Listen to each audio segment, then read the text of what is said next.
To fully grasp the opportunity with Caleb out, what does Dusan need to do?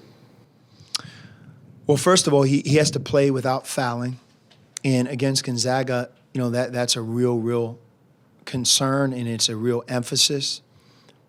Fouling happens in a number of ways. Sometimes being out of position against a really good player, a good structured offensive system, big physical players. That can really happen quickly in a game like that. Just being very disciplined, not being able to hold following the rules that the officials give us. So that's number one. You can't play anybody once they get 5 fouls, as much as we like to play them more. And if you get 2 quick ones, then you want to play them, and you get 3, it changes the dynamics of your subbing in the second half. So he has to be able to play defense without fouling. And I think from an offensive perspective, he gives us a lot, has done it. The thing that we're the most pleased with Dusan is if you look at his rebounding, especially per minute, it really stands out. And it's a huge improvement over where he was as a freshman, which I think says a lot about Dusan's future and maybe even this year playing more minutes now. I'm anxious to see what his rebounding total will eventually become because he's doing an excellent job in that area right now. Other than Dusan and some of the guys you've already talked about, what are the other keys to adjusting without Caleb in the next few weeks? Fouling. It's just so important that we play hard without fouling. That doesn't mean tentative, soft. It means just being incredibly disciplined. The answer to the question that you just asked. We don't have room for anything like that now. And our depth is really challenged. And, Chance and Dusan have a big opportunity, and we watch him every day. We believe in both of those guys. I think they'll do nothing but improve and get better. The silver lining, I hope, for us is that one day down the road when Caleb does return, and we hope he returns sooner rather than later and healthy.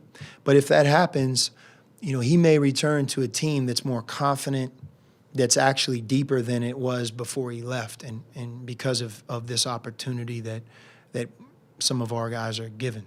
There was so much, I guess, hype and talk about Caleb returning for his senior year. How disappointed have you seen him? What has he responded to this injury?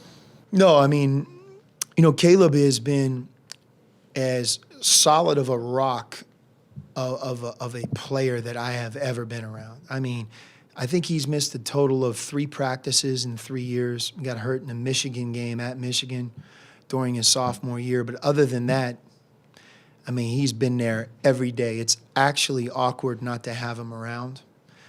But he hasn't been around. I mean, to the outside world, he just suffered an injury that's not going to allow him to be with us for the next 4 weeks or 6 weeks, whatever. But to us, he really has already missed 4 weeks of practice, and it's kind of been in and out. So it's hurt his timing, his rhythm. It's hurt our team's ability to get him the ball, and the cohesion that goes with practice. But, yeah, I mean, I feel terrible because you want to be able to point to Caleb as, look what happened when he returned for his senior year. I mean, he graduated from the School of Eller.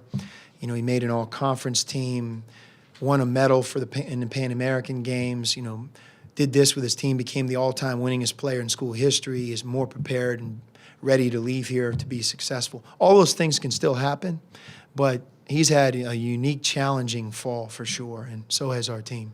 How often do you think you might go in general with the smaller lineup, again, without Caleb, and if Alonzo's going, and you have a lot of options that way too? We'll do that at times, and we've done it in practice a lot. That's more of a special situation. You don't want to ever do that long term. There's just too many negatives that go with that. But our three-point shooting, aside from turnovers, is something that when you look at that number, it's striking. I just feel like we're a much better three-point shooting team than we've shown. It's a matter of settling in, maybe taking more quality threes, maybe less quick threes, making sure that they're efficient. But we have too good of a team in terms of shooting for that number to stay where it's at.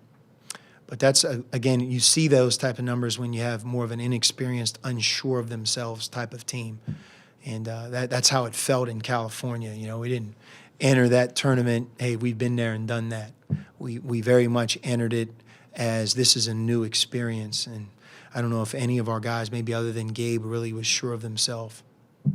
Ryan was sure of himself.